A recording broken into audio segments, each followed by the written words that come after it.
ಏನು 15 ತಿಂಗಳಿಂದ ನಿರಂತರ ಹೋರಾಟ ಮಾಡ್ತಾಯಿದ್ರು ಇಲ್ಲಿನ ಜಿಲ್ಲಾಧಿಕಾರಿಯವರಾಗಲಿ, ಈ ಭಾಗದ ಶಾಸಕರಾಗಲಿ, ಈಗ ಉಪಮುಖ್ಯಮಂತ್ರಿ ಆಗಿದ್ದರು ಡಿ ಕೆ ಶಿವಕುಮಾರ್ ಅವರು ಈಗ ಮುಖ್ಯಮಂತ್ರಿ ಆಗಿದ್ದಾರೆ, ಅವ್ರಿಗೂ ಮನವಿ ಕೊಟ್ಟಿದ್ವಿ, ಸಿದ್ದರಾಮಯ್ಯನವ್ರು ಮನವಿ ಕೊಟ್ಟಿದ್ವಿ.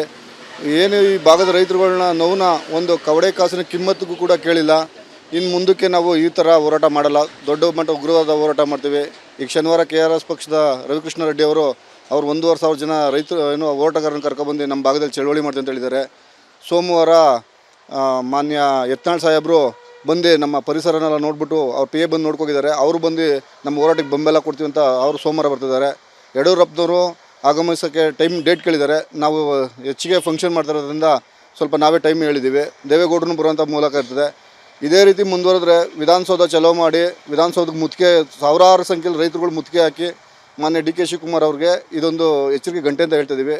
ಡಿ ಕೆ ಶಿವಕುಮಾರನ ಇದನ್ನು ಈಗಲೇ ಕೈ ಬಿಡಲಿಲ್ಲ ಅಂದರೆ ಮುಂದಕ್ಕೆ ಉಗ್ರವಾದ ಹೋರಾಟ ಇರ್ತದೆ. ಇದನ್ನು ಸರ್ಕಾರ ದೊಡ್ಡ ಮಟ್ಟದಲ್ಲಿ ಸರ್ಕಾರ ಬೀಳೋ ಮಟ್ಟದ ತನಕ ನಾವು ಹೋರಾಟ ನಿಲ್ಲಿಸಲ್ಲ. ಇಲ್ಲಿ 1 ಇಂಚು ಭೂಮಿನ ಯಾವುದೇ ಕಾರಣಕ್ಕೂ ಒಬ್ಬ ರೈತನೂ ಕೊಡಲ್ಲ. ಹಾಂ, ನಾವು ಮಾಮೂಲಿ ಭಾಗದಲ್ಲಿ ಒಂದು ಧರಣಿ ನಡೆದ್ರೆ, ಒಂದು ಹೋರಾಟಗಾರರು ಬಂದರೆ ಮತ್ತು ರೈತ ಚಳವಳಿ ಸಂಘಟನೆಗೆ ಅವ್ರು ಬಂದರೆ ನಾವು ಮಾಮೂಲಿ ಏನು 3,000 ಜನ ರೈತ ಕುಟುಂಬ ಇದೆ ಅವರೆಲ್ಲ ಕಂಟಿನ್ಯೂಸ್ ಆಗಿ ಬರ್ತಾರೆ. ಈಗ ಅವರು 1,500 ಜನ ಬರೋದ್ರಿಂದ ನಮ್ಮೂರು 3,000 ಜನ ಅಂದರೆ 5,000 ಜನ ಈ ಬೆಂಬಲ ಸೂಚಿಸ್ತೀವಿ. ಮತ್ತು ಅನೇಕ ಭಾಗದಿಂದ ರೈತ ಮುಖಂಡರು ಎಲ್ಲರೂ ಕೊಡ್ತಿದ್ದಾರೆ. ಈಗ ಚುಕ್ಕಿ ನಂಜುಂಡಸ್ವಾಮಿ ಅವರಾಗಿರ್ಬೋದು, ಹೊನ್ನೂರು ಪ್ರಕಾಶ್ ಅವರಾಗಿರ್ಬೋದು, ಹೀಗೆ ಬಡಗಲಾಪುರ ನಾಗೇಂದ್ರ ಅವ್ರದ್ದು ಎಲ್ಲ ಪ್ರತಿಯೊಬ್ಬರು ರೈತ ಸಂಘಟನೆಯವರು ರೈತರುಗಳೆಲ್ಲ ನಮ್ಮ ಪರವಾಗಿ ನಿಂತಿದ್ದಾರೆ.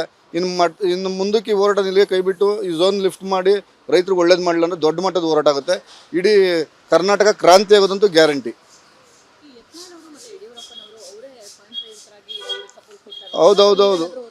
ಇಲ್ಲ, ನಾವು ಕೆಲವು ಮಾಧ್ಯಮ ಚಾನಲ್ಗಳಿಂದ ನೋಡಿ, ಆರ್ ಕನ್ನಡ ಆಗಿರ್ಬೋದು, ಮತ್ತು ಮೂರನೇ ಕಣ್ಣು ಚಾನಲ್ ಆಗಿರ್ಬೋದು, ಮತ್ತು ಯೂಟ್ಯೂಬರ್ಸ್ಗಳು ಈಗ ಅವತಾರ್ ಶಿವು ಮತ್ತು ಇನ್ನು ಕೆಲವರೆಲ್ಲ ಯೂಟ್ಯೂಬರ್ಸ್ಗಳೆಲ್ಲ ಒಳ್ಳೊಳ್ಳೆ ವೀಡಿಯೋ ಮಾಡಿ ಬಿಟ್ಟಿರೋದ್ರಿಂದ ಅವ್ರು ನೋಡಿ ನಾವೇ ಬರ್ತೀವಿ ಅಂತ ಸ್ವಯಂ ಪ್ರೇರಿತವಾಗಿದ್ದು. ನಾವು ಯಾರನ್ನೂ ಇನ್ವೈಟ್ ಮಾಡಿಲ್ಲ.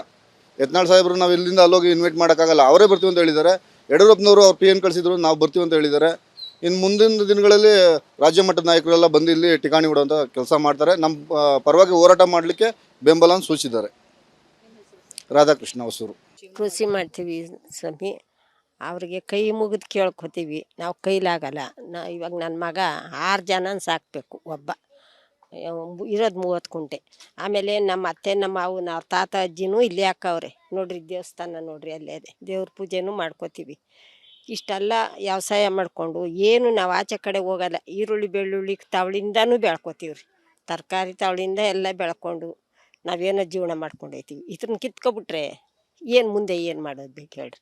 ನನ್ನ ಮಗ ನಮ್ಮನ್ನೇ ಹೆಂಗೆ ಸಾಕ್ತಂದ್ರೆ ನೋಡ್ರಿ, ನನಗೆ ಹಾರ್ಟ್ ಪ್ರಾಬ್ಲಮ್ಮು. ಮೊನ್ನೆ ಎಲ್ಲ ಜಯದೇವಾಗ ಹೋಗಿ ತೋರಿಸ್ಕೊಬಂದ.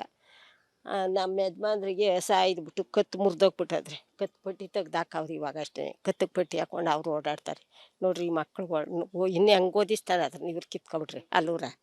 ಅದಕ್ಕೊಂದು ನೋಡ್ರಿ ಅವ್ರ ಕೈ ಮುಗಿದು ಕೇಳ್ಕೊತೀನಿ ನೋಡ್ರಿ. ಮಗನೋ ತಂದೆ ಇದ್ದಂಗೆ ಅವರೇ, ನನಗೆ ದೇವ್ರು ಇದ್ದಂಗೆ ಅವರು. ಈ ಆಸ್ತಿ ಮಾತ್ರ ನಮ್ಗೆ ಉಳಿಸ್ಕೊಡ್ಲಿ ಅಷ್ಟೊಂದು ಕೇಳ್ಕೊತೀನಿ ಅಷ್ಟೇ. ಅಂದರೆ ಇರೋದು 30 ಕುಂಟೆ. ಹ್ಞೂ, ಅಯ್ಯೋ TV ಮುಂದೆ ಒತ್ತಾಡಿ ಸಂದ್ಗಂಟ ನಂದು ಇನ್ನೇನು ಕೆಲಸನೂ ಇಲ್ಲ. TV ಮುಂದೆ ವಾರ್ತೆ ಹಾಕ್ಕೊಳ್ಳೋದು, ಕುಂತ್ಕೊಳ್ಳೋದು ಹಿಂಗೆ ಮಾಡ್ತಾರಲ್ಲ. ನನ್ನ ಮುಂದೆ ನಮ್ಮ ಜೀವನ ಹೆಂಗೆ? ನನಗೂ ಸರ್ ಬೇರೆ ಇಲ್ರ. ಹತ್ರಲ್ಲೇ ಕೊರ್ಗಿ ಏನೂ ಎಲ್ಲಿ ಕಿತ್ಕೊಬಿಡ್ತಾರೋ ಏನು ಮಾಡ್ತಾರೋ. ನನ್ನ ಮಗ ಹೆಂಗೆ ಸಾಕ್ತಾನೆ ನಮ್ಮನ್ನು. ಇವಾಗ ಒಂದು ಸತಿ ಆಸ್ಪತ್ರೆಗೆ ಹೋದ್ರೆ 1 ಲಕ್ಷ ಬೇಕು ತಾಯಿ. ಮೊನ್ನೆ ಕರ್ಕೊಂಡು ಹೋಗಿದ್ದ, ಮೊನ್ನೆ ಭಾನುವಾರವೇನೋ ಸೋಮವಾರವೇನೋ ಕರ್ಕೊಂಡೋಗಿ ಬಂದ. ಹೋದ್ರೆ ಒಂದು 50,000 ರೂಪಾಯಿ ಕಡಿಮೆ ಇಲ್ರ. ಎಲ್ಲ ಚೆಕಪ್ಪು ಮಾಡಿ ಔಷಧಿ ಮಾತ್ರೆ ತೋರಿಸ್ತೀನಿ ರೀ ಬೇಕಾದ್ರೆ. ಇಷ್ಟು ಮಾತ್ರೆ ಕೊಟ್ಟವ್ರೆ. ಅವ್ರ ನುಂಗಿ ನಾನು ಹೆಂಗೆ ಜೀವನ ಮಾಡಬೇಕು? ಇವ್ರು ಇವಾಗ ಒಂದು ಸತಿ ಎಷ್ಟೋ ಕೊಟ್ಬಿಡ್ತಾರೆ ಅಂದ್ಕೊಳ್ಳಿ, ಹಂಗೇನು ಕಿತ್ಕೊಳ್ಳಲ್ಲ, ಅಷ್ಟು ದುಡ್ಡು ಕೊಟ್ಬಿಡ್ತಾರೆ. ಒಂದು ಸತಿ ತಿನ್ಕೋತೀವಿ, ಖರ್ಚು ಮಾಡ್ಕೋತೀವಿ. ಮುಂದೆ ನಮ್ಮ ಜೀವನ ಹೆಂಗೆ? ಅವ್ರ ಜೀವನ ಅವ್ನ ಮಕ್ಕಳು ಸಾಕೋದು ಹೆಂಗೆ ಅಲ್ಲೂರ? ಅದೊಂದು ನೋಡ್ರಿ, ಕೈ ಮುಗಿದು ಕೇಳ್ಕೊತೀನಿ, ಇದೊಂದು ನಮಗೆ ಬಿಟ್ಟು ಕೊಟ್ಬಿಡ್ಲಿ ಅಷ್ಟೇ. ಅಂದರೆ ಈಗ ಸರ್ಕಾರಕ್ಕೆ ನಾವು ಹೇಳೋದೇನೆಂದರೆ, ನಮ್ಮನ್ನು ICT ಮಾಡ್ತೀವಿ ಅಂತ ಹೇಳಿದ್ದಾರೆ, ನಮ್ಮನ್ನು ಡೆವಲಪ್ ಮಾಡ್ತೀವಿ, ನಮ್ಮನ್ನು ಉದ್ಧಾರ ಮಾಡ್ತೀವಿ ಅಂತ ಹೇಳಿದ್ದಾರೆ. ನಾವು ಈ ಇಂಡಸ್ಟ್ರಿ ಏರಿಯಾದಾಗ, ಟೊಯೋಟೋ ಇಂಡಸ್ಟ್ರಿ ಏರಿಯಾದಾಗ ಆವಾಗ ನಮ್ಮ ಬೆಲೆ ಸ್ವಲ್ಪ ಜಾಸ್ತಿ ಆಯಿತು. ಮತ್ತು ಆರೋಳ್ಳಿ ಇಂಡಸ್ಟ್ರಿ ಏರಿಯಾದಾಗ ಮತ್ತೆ ಪುನಃ ನಮ್ಮ ಬೆಲೆ ಜಾಸ್ತಿ ಆಗೈತೆ. ನಮ್ಮ ಭೂಮಿ ಬೆಳೆ ಬೆಳೀತಾ ಇದ್ದೀವಿ, ಆದರೂ ಇಲ್ಲ ಅಂತ ಯಾರೋ ಈ ಒಂದು 3-4 ಜನ ಹೇಳ್ತಿದ್ದಾರೆ. ಒಬ್ರು ಹೇಳ್ತಾರೆ ತರಕಾರಿ ಬೆಳೆದಿದ್ದೀವಿ, ನಾವು ಮಾವು ಬೆಳೆದಿದ್ದೀವಿ, ನಮಗೆ ಬಿಸಾಕ್ಬಿಡ್ತಾರೆ ಅಂತ ಭಾಳ ಒತ್ತಿ ಹೇಳ್ತಿದ್ದಾರೆ. ಇದೇ ನಮ್ಮ ಲೋಕಲ್ ಲೀಡ್ರೊಬ್ಬರು ಮಾವನ ಬೆಳೆದಿದ್ರು. ಲಾಲ್ಬಾಗಲ್ಲಿ ಅವರು ಮೆಂಬರ್ಶಿಪ್ ಐತೆ. ಅವ್ರ ಮಾವನಣ್ಣನ ಲಾಲ್ಬಾಗಲ್ಲಿ ಮಾರಿದ್ದೀವಿ, ನಾವೇ ಮಾರಿದ್ದೀವಿ. ಅದು ನಮ್ಮ ಕಣ್ಮುಂದೆ ಇದೆ. ಸುಮ್ಮನೆ ಇಲ್ಲದೆ ಇರೋ ಸುಮ್ಮನೆ ದಿಕ್ಕು ತಪ್ಪು ಇದು. ಡಿ ಕೆ ಶಿವಕುಮಾರ್ ಅವ್ರಿಗೆ ಏನು ಮಾಹಿತಿ ಕೊಟ್ಟೋರೋ ಗೊತ್ತಿಲ್ಲ. ಡಿ ಕೆ ಶಿವ ಹೌದು, ಅದನ್ನು ಕಲುಷಿತ ಆಗಿಬಿಟ್ರೆ ರೆಡಿ ಮಾಡಬೇಕು ಮೊದಲು ಅದನ್ನು. ಅದು ಕನಕಪುರ ತನಕ ಹೋಗ್ತಾ ಇದೆ ನೀರು, ಇಲ್ಲೇ ಇಲ್ಲ, ಅದು ಹರ್ಕೊಂಡು ಹೋಗುತ್ತೆ ನೀರು. ಅದು ಒಂತಾವೇನದು ಸ್ಟೋರೇಜ್ ಆಗಿಲ್ಲ, ಹರ್ಕೊಂಡು ಹೋಗುತ್ತೆ. ಅದನ್ನು ಪಂಪ್ ಸೆಟ್ ಮುಖಾಂತರ ಬೆಳ್ತಿದ್ದಾರೆ. ನಾವು ಯಾವತ್ತೂ ನಾವು ಡೆವಲಪ್ ಆಗಿದ್ದೀವಿ, ಅವ್ರು ನಮ್ಮನ್ನು ಡೆವಲಪ್ ಮಾಡೋದು ಬೇಡ. 2 ಇಂಡಸ್ಟ್ರಿ ಏರಿಯಾ ಬಂದಮೇಲೆ ನಾವು ಯಾವಾಗ ಡೆವಲಪ್ ಆಗಿದ್ದೀವಿ. ದಯವಿಟ್ಟು ಡಿ ಕೆ ಶಿವಕುಮಾರ್ ಸಾಹೇಬ್ರೆ, ನಿಮಗೆ ಒಳ್ಳೆ ಅಧಿಕಾರ ಸಿಕ್ಕಿದೆ. ಇದಕ್ಕೆ ಯಾಕೆ ಎಲ್ಲರೂ ಅಧಿಕಾರ ಕಳ್ಕೊಂಡಿರೋಂಥವ್ರನ್ನೇ ದಯವಿಟ್ಟು ನೀವು ಯೋಚನೆ ಮಾಡಿ ಮುಂದಿನ ಇರೋದು ತಗೋಬೇಕು. ಯಾವುದೇ ಕಾರಣಕ್ಕೂ ವಿಶ್ವನಾಥ್ ಇವತ್ತೊಂದು ಮಾತು ಹೇಳಿದ್ದಾರೆ, ರೈತರನ್ನ ಇದು ಎದುರಾಕೊಂಡು ಸರ್ಕಾರ ಯಾವುದು ಉಳಿದಿಲ್ಲ ಅಂತ ಹೇಳಿದ್ದಾರೆ. ವಿಶ್ವನಾಥ್ ನಿಮ್ಮ ಪರವಾಗಿ ಭಾಳ ಸಾರಿ ಬ್ಯಾಟಿಂಗ್ ಮಾಡಿದ್ದಾರೆ, ಸಿದ್ದರಾಮಯ್ಯ ವಿರೋಧ ಮಾಡಿಕೊಂಡು. ಅವರ ಜಾತಿ ಆದ್ರೂ ಕುರುಬ ಸಮುದಾಯ ಆದ್ರೂ ವಿಶ್ವನಾಥ್ ಅವರು ಸಿದ್ದರಾಮಯ್ಯ ವಿರೋಧವಾಗಿ ಮಾತಾಡಿಕೊಂಡು ನಿಮ್ಮ ಪರವಾಗಿ ಮಾತಾಡಿದ್ದಾರೆ. ಇವತ್ತು ನಿಮ್ಮ ಒಳ್ಳೆಯದಕ್ಕೆ ವಿಶ್ವನಾಥ್ ಹೇಳಿದ್ದಾರೆ. ಆ ಮಾತನ್ನು ನೀವು ದಯವಿಟ್ಟು ಅದನ್ನು ಮನಸ್ಸಲ್ಲಿ ಇಟ್ಕೊಂಡು ಇದನ್ನು ಕೈ ಬಿಡಬೇಕು ದಯವಿಟ್ಟು ಡಿ ಕೆ ಸಾಹೇಬ್ರವರು. ಗೋಪಾಲ್ ಕೃಷ್ಣ ಹೊರಟದೆ. ನಾವು ಭೂಮಿ ಅಂತ ಕೊಡಲ್ಲ. ಈಗ 6 ತಿಂಗಳು 3 ತಿಂಗಳಿಗೆ 1,000 ಕಾಯಿ ಬೀಳ್ತವೆ. ಎಳ್ನೀರು ಮಾರ್ತೀವಿ, ತೆಂಗಿನಕಾಯಿ ಮಾರ್ಕೋತೀವಿ, ಒಂದು ಹಸು ಕಟ್ಕೊಂಡಿದ್ದೀವಿ, ಹಾಲು ಮಾಡ್ತೀವಿ.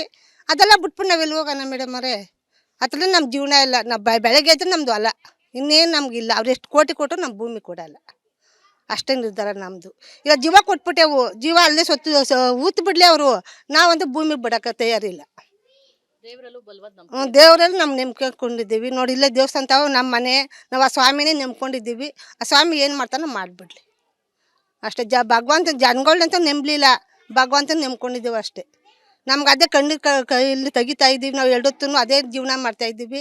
ಅದೇನು ಮಾಡ್ತಾನೋ ಭಗವಂತ ಮಾಡಿಬಿಡ್ಲಿ ಅಷ್ಟೇ. ಇನ್ನೇನು ಕೇಳ್ಕೊಳ್ಳಲ್ಲ ಅವ್ರನ್ನ. ನಮ್ಮ ಭೂಮಿ ನಮ್ಮ ಹೆಸರು ಬಿಟ್ಬಿಟ್ರೆ ಸಾಕು. ನಾವು ಹೋರಾಡಿ ನಮ್ಗೆ ಸಾಕಾಯಿತು. ಕೆಲಸ ಬಿಟ್ಟು ಕಾರ್ಯ ಬಿಟ್ಟು ಅದೇ ಜೀವನ ಮಾಡ್ತಾಯಿದ್ದೀವಿ ಹೊತ್ತು ಸಂಜೆ ಗಂಟಲು. ಅದು ಬಿಟ್ಟರೆ ನಮ್ಗೆ ಇನ್ಯಾವುದೂ ಇಲ್ಲ. ಅದೇ ನಮ್ಮ ಜೀವನ. ನಮಗೆಲ್ಲ ಯಾವ ಭಕ್ತನೇ ಆಗ್ಬಿಡ್ಲಿ, ನಾವು ಭೂಮಿ ಅಂತ ಬಿಡಲ್ಲ. ಅವ್ರು ಇನ್ನೂ ಎಂಥ ಭಕ್ತರು ಆಗ್ಬಿಡ್ಲಿ ಚಿಂತೆ ಇಲ್ಲ. ನಾವು ಭೂಮಿ ಅಂತ ಬಿಡಕ್ಕೆ ಹೋಗಲ್ಲ ಅಷ್ಟೇ ನಿರ್ಧಾರ. ಇನ್ನು ನಮ್ಮನ್ನೇನು ಮಾಡ್ತಾರೋ ಅವ್ರು ಮಾಡೇ ಬಿಡಲಿ. ಸಾಯಿಸೋದಂದ್ರೆ ಸಾಯಿಸೇ ಬಿಡಲಿ, ಈಸ ಕೊಟ್ಬಿಡ್ಲಿ. ಅದೇನು ಮಾಡ್ತಾರೋ ನಿರ್ಧಾರ ಮಾಡ್ಕೊಬಿಟ್ಟಿದ್ದೀವಿ. ಭೂಮಿ ಹೋದ್ಮೇಲೆ ನಾವು ಇದ್ರೆ ಸೊತ್ರೇನು ಏನೂ ಇಲ್ಲ.